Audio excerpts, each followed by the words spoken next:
You guys just won another Grammy. Is it, how does it make you feel compared to the other Grammys you've won? Do you like that one better, or? Is this your favorite Grammy yet? I don't. This one was kind of sweet. I don't know why this one felt more. I'll tell you why this one. More bigger. This is why this one felt better. So, we got a Grammy for our third record, and then we got a Grammy for our fourth record, and then we made our fifth record was a double album, and we got nominated for 5 different categories for that record, and we were like, fuck.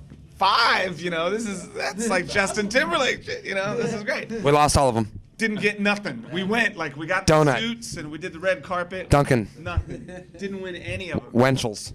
So, Donut. So, it's a donut. So this time, Taylor's not good at this. So this time, There goes my job on E. oh yeah. So this time we got nominated for 5 and we were like, oh shit, if we lose all 5 again, we'll just, that's worse than I would have rather not been nominated. Yeah. And so we got a couple of them. Yeah. So it was good. This one was good. Did you guys have a couple of cocktails before you got up there and accepted the award? I did, maybe. Why? Did I seem a little? There might have been a little slur. Was there? Maybe. Did you notice that? No? I didn't notice. I wasn't really, Well, yeah, what's it like? You must be like. Taylor was just too high. I was on acid, so I wasn't sure where I was. No, actually, no, I don't know. You weren't fucked up. Not really. No. That was okay. I had a glass of champagne. Nice. Yeah. No, because we Sophisticated. We played right before. Sophisticated show. Okay. And that was the scary moment, was playing on the Grammys. We played before, and luckily we didn't have to play in the main room. Yeah. Because that room's really kind of, first of all those people in there, last thing they want to hear is us blasting their ears out, because it's all a bunch of Kanye and Tony Bennett. yeah, it's like producers and Tom Hanks and Kanye West, and those people don't want to hear us scream the Pretenders. they're huge Foo Fighters fans. They just hate to admit it. Yeah, so they probably much preferred it on the screens in there. So, because we played outside, which was great, because we had our own fans there, and it kind of felt like our own little show. And but that's still, I'm so I always tell people that everybody's like, how much fun is the Grammys gonna be? And I'm always like, it's fun in retrospect. When you're in it, you're on high alert and you want it to be the best when you play. That's so, true. So and then anybody can say it's not a competition, but nobody likes to lose. I mean, even It is a fucking competition, man. There's categories and winners and losers. You know what? If me and Dave were playing bingo, well, I'd be pissed if I lost. So I mean, it's just, I don't know. How cool was it playing with John Paul Jones? Awesome. Conducting? Did you guys ask him to conduct that? We thanked him, actually. Yeah, we did. That's awesome. He played on our last record. He played piano on a song and he did mandolin on another song. Great friend. Yeah. He's the coolest guy in the world. He really is. You'd never know that he was that guy that played bass in Zeppelin if he just walked in the room. I don't think he gets recognized ever. Well, the person from E that talked to you on the red carpet obviously had no idea. No, most people are just complete idiots and they have no idea. Doesn't he? He's so mellow. Feature or something. Well, he's he's the guy. Well, first of all, he's the one guy in the band that looks good. You know what I mean? Still looks- And I love Jimmy and Robert. They're great. But he really looks. I mean, is he the oldest in the band too? I can't remember. He might be. I think he was the oldest. But he and his wife go on vacations where they go hiking for 10 days and shit like that.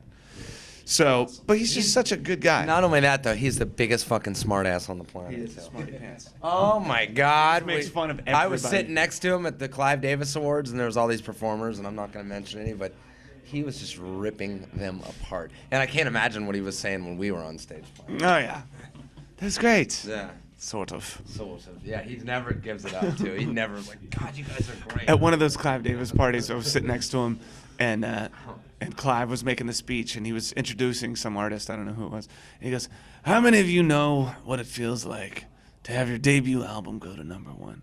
How many of you people know what it's like to sell 5 million records on your debut record and have 3 top 10 singles?" And I was sitting next to John Paul Jones, and he leans over to me and goes, "I do, actually." And I was like, whoa!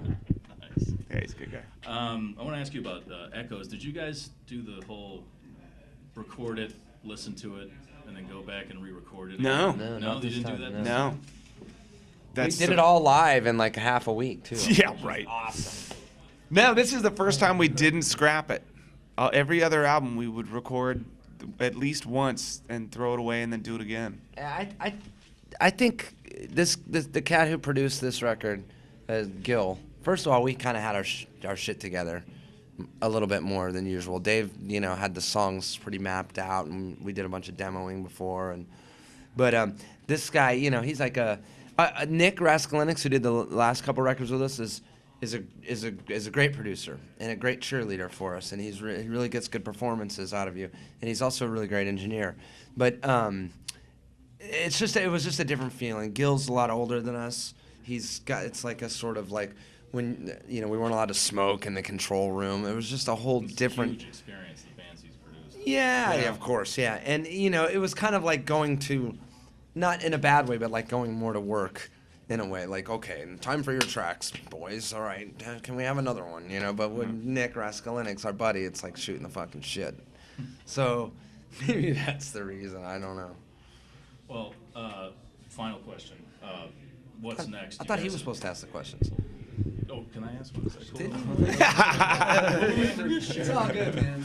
I just want to be in there somewhere. You guys have done the, let's see, you've won the Grammys, the multi-platinum albums, you've done the acoustic album, you've done the double album. So the natural progression here is the double live or quadruple live album, or I didn't even think of that. That's a really good or idea. a rock opera or big concept album. Well, I think we should stay away from the rock operas. We'll you know what I mean? I don't think Broadway or well, those guys are great at it. Ours, if we did a stage production rock opera, it'd fucking suck. I mean, There's Judas no way. Priest is doing the Life of Nostradamus for their next album. Oh, really? So Yeah, you but I mean, guys they're could, kind of operatic as it is, That music's kind of... Yeah, our music would be, I don't know. Dave, you want to write Tommy? I don't. I think I like the double live idea though.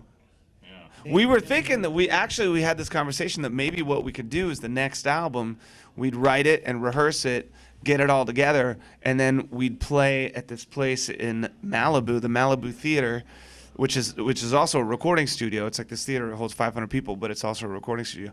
Go and play there for like 10 nights in a row of all new music. And then our new record would be a live record with all new songs. That'd be Like kind of Let cool, It Be. right? Has We're anyone supposed done to that be. Sort of. I don't know. Yeah, I think that people Let used to It- do well, like Frampton Comes Alive, right? No, those That were was all new? Those were Was that all. all new? Those were- Oh yeah, he had like 5 albums out before that. No. But I mean, Right. were any of those songs on the live album already on other records? Oh, yeah. Oh, they were. All of them, yeah. Oh, really? Yeah, the versions of those songs too are totally like wimpier, studio-y sort of. Oh. Yeah. But yeah, I thought maybe that might be cool. That's what the Beatles were trying to do with Let It Be, Right. and it didn't work out. Well, hopefully this works out. We'll see what happens. We'll break up. It'll be fine. Don't. Well, thanks a lot.